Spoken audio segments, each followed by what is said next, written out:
पद्म पुराण में वर्णित इस कथा के अनुसार एक राजा की बेटी थी वीरवती। वो अपने 7 भाइयों की इकलौती बहन थी और सभी उससे बेहद प्यार करते थे। वीरवती का विवाह हो गया और उसमें अपनी पहली करवा चौथ का व्रत रखा। लेकिन दोस्तों, ये व्रत बहुत कठिन होता है। पूरे दिन बिना पानी के वीरवती को असहनीय भूख और प्यास लगने लगी।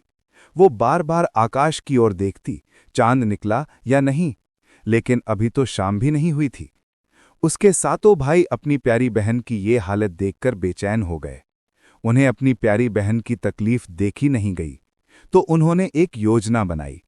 पास के पीपल के पेड़ के पीछे एक दीपक जलाया और उसे इस तरह रखा कि दूर से वो चांद जैसा दिखे। फिर सबसे बड़े भाई ने जाकर वीरवती से कहा, बहन देखो, चांद निकल आया है, अब तुम व्रत खोल सकती हो। वीरवती ने खुशी से आकाश की ओर देखा। हाँ, सचमुच एक गोल रोशनी दिख रही थी जो चांद जैसी लग रही थी। उसने झट से अपना व्रत तोड़ दिया और भोजन ग्रहण करना शुरू कर दिया। लेकिन दोस्तों, व्रत के नियमों के साथ धोखा हो गया था।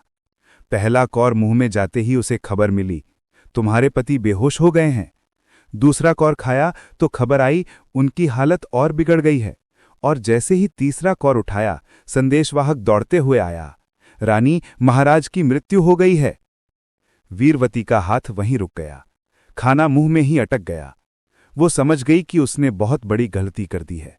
उसने अधूरे व्रत को तोड़ दिया था, धोखे से तोड़ा था, और इसका परिणाम ये हुआ कि उसके पति के प्राण चले गए। वीरवती पागलों की तरह रोने लगी। उसने अपने पति के शरीर को गले से लगा लिया और विलाप करने लगी कि ये मैंने क्या कर दिया, मैंने अपने हाथों से अपने पति को मार डाला, मैं अभागिन हूं। वो रोती रही पूरी रात, पूरा दिन, ना कुछ खाया ना पिया, बस अपने पति के शरीर के पास बैठी रोती रही। तभी देवी इंद्राणी, यानी इंद्र की पत्नी, जो सती साध्वी स्त्रियों की रक्षक मानी जाती हैं, वहां प्रकट हुईं। उन्होंने वीरवती से कहा, बेटी रोना बंद करो, तुम्हारे पति को जीवित किया जा सकता है। वीरवती ने आंसुओं से भरी आंखों से देवी की ओर देखा। कैसे माता, मुझे बताइए, मैं कुछ भी करूंगी। इंद्राणी देवी ने कहा, तुम्हें फिर से करवा चौथ का व्रत रखना होगा, लेकिन इस बार पूरी श्रद्धा और नियम से।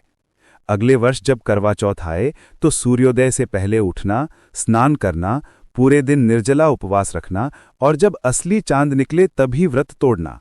अगर तुमने पूरी निष्ठा से ये व्रत किया तो तुम्हारे पति के प्राण वापस आ जाएंगे।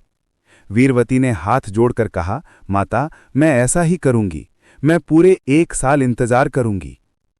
और दोस्तों, वीरवती ने वैसा ही किया। उसने अपने पति के शरीर को संभाल कर रखा। पूरे साल उसने पूजा पाठ किया, तपस्या की, और जब अगला करवा चौथ आया तो उसने पूरी विधि से व्रत रखा। इस बार कोई गलती नहीं हुई। उसने असली चांद निकलने का इंतजार किया, चांद को अर्घ्य दिया, व्रत की कथा सुनी और फिर व्रत तोड़ा, और चमत्कार हो गया।